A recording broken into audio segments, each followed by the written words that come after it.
From the small towns in our community to the big hearts in our own back door. This is their stories. This is a part of their life shared with you.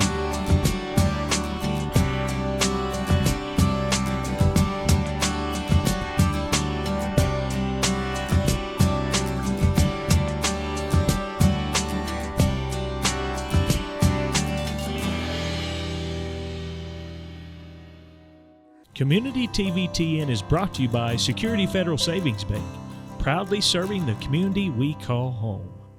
High-quality leads with prolific internet marketing and invigorating web design services that will energize your business.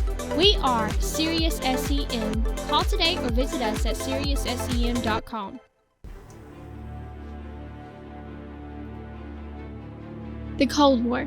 An open yet restricted rivalry fought from 1947 to 1962 that developed after World War II between the United States and the Soviet Union and their respective allies.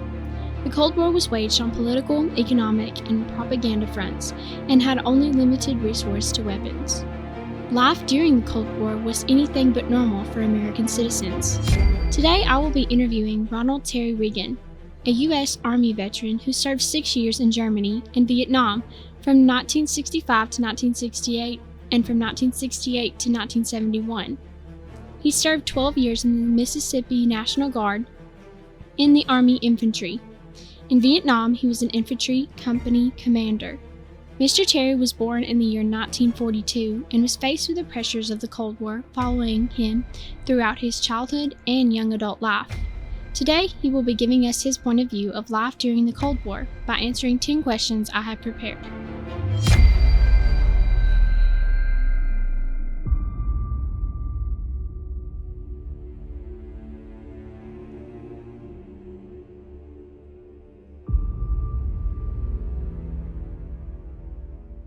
We had just come out of World War II. Our country was, at that time, probably the most powerful country in the world. We were a superpower then. We were the only ones then that had a nuclear bomb. And then when Russia developed a nuclear bomb, then tensions became even worse, because I remember the Berlin crisis, and that occurred not long after the end of the World War II, and that was when the four major powers, Russia, Great Britain, the United States, and France, divided up the city of Berlin, and this is when Russia cordoned off the quarter of the city of Berlin, and we had what was called the Berlin Airlift, and it was a time of I can remember my dad talking about it. It was a very tense time, and you know, we grew up with a sense of pride in I guess that's probably why I may have ended up joining the Army. On July the 14th, 1949, the Soviet Union exploded its first atomic bomb. The 4 years of American nuclear monopoly were over. To Western eyes, Stalin's power to enforce his threats seemed immeasurably greater. 12 nations combined in a united front from the Tropic of Cancer to the North Pole. Signing Great Britain into this group of nations are Ernest Bevin. The North Atlantic Treaty Organization drew Europe and America together.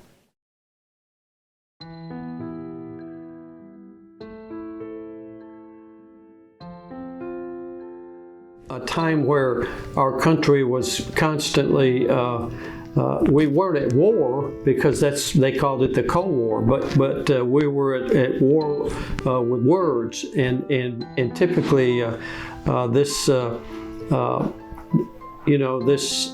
permeated through the whole community. I mean, it was something that was constantly, our parents were aware of it.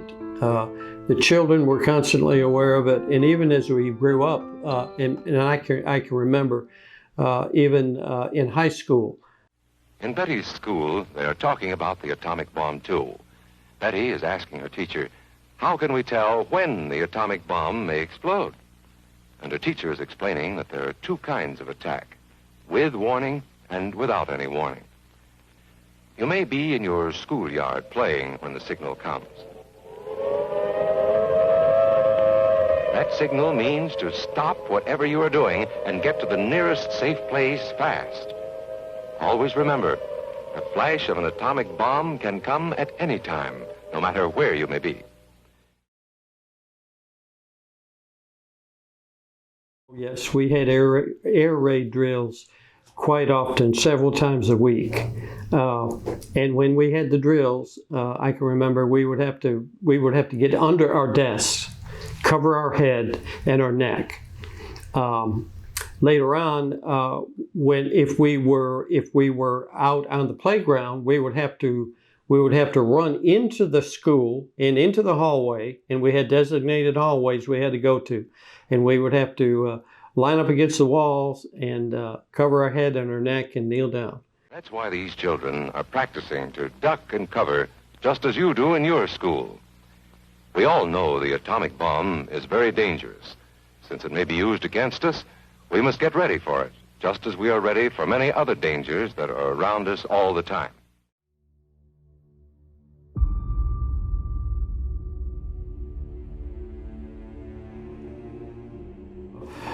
As kids, I can remember that we lived in a rural place and we had a hill right behind our house, and I can remember the Dog Hill Gang and the Spring Street Gang, which I belonged to. We would go up on the hill and we would dig bomb shelters, and we would have contests to see who could dig the best and the neatest bomb shelter, and we would have everything in there. We would steal all kinds of food from the house and take it up to our bomb shelter. I mean, we had snacks. We didn't have the kind of snacks they all have today, but we had snacks. We had jars of peanut butter and jelly, and we had saltine crackers, and we had them all stored up there, and we would take jars of Kool-Aid up there, and we would hide them in our bomb shelters. And that's where we played all the time, because we were sure that we were going to get bombed any day, any minute. So every time we got out of school, we'd run to the bomb shelters and play. So we made a game out of it, but it was really a serious thing that we everyone participated.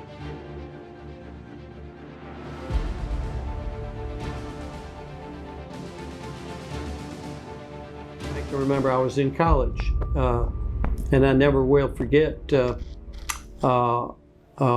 when our country was, when President Kennedy was the president, and he declared a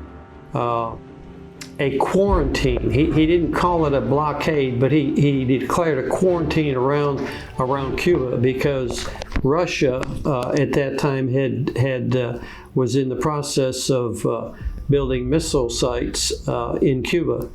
And Kennedy declared that they would have to take those out, and so it was a pretty tense moment. I can remember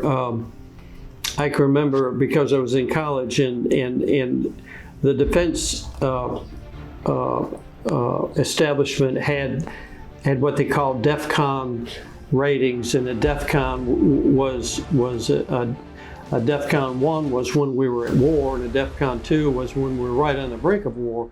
And as it progressed down, it was less dangerous. But during the missile crisis, we were at a DEFCON 2, and everybody, we all just thought that we were going to be at war with Russia. They had nuclear bombs, we had nuclear bombs, and it was a tense time for everybody, for the whole world. It was.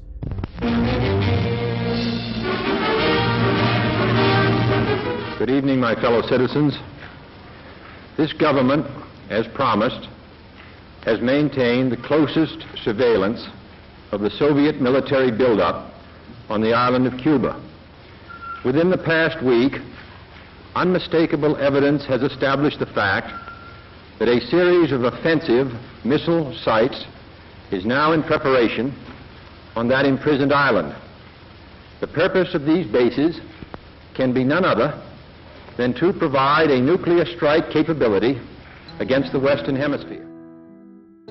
It was a commonplace discussion at our home. I can recall my dad talking about how destructive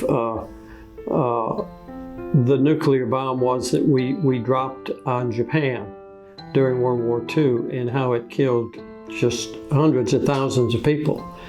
And we were frightened that that Russia would do the same thing to us. It was a scary time. What to do? It could hurt you in different ways. It could knock you down hard or throw you against a tree or a wall. It is such a big explosion, it can smash in buildings and knock signboards over and break windows all over town. But if you duck and cover like Bert, you will be much safer. You know how bad sunburn can feel. The atomic bomb flash could burn you worse than a terrible sunburn, especially where you're not covered.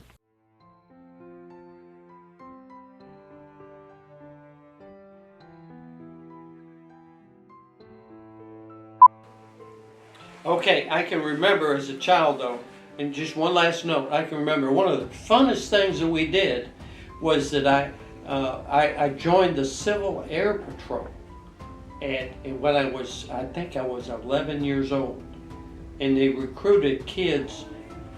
They went to all the Boy Scout troops and they recruited us all to join the Civil Air Patrol so that we could, and they trained us on how to recognize different types of airplanes, particularly Russian airplanes. So I would run out in the backyard with my binoculars and I'd be looking all over the skies for Russian bombers. That's the truth.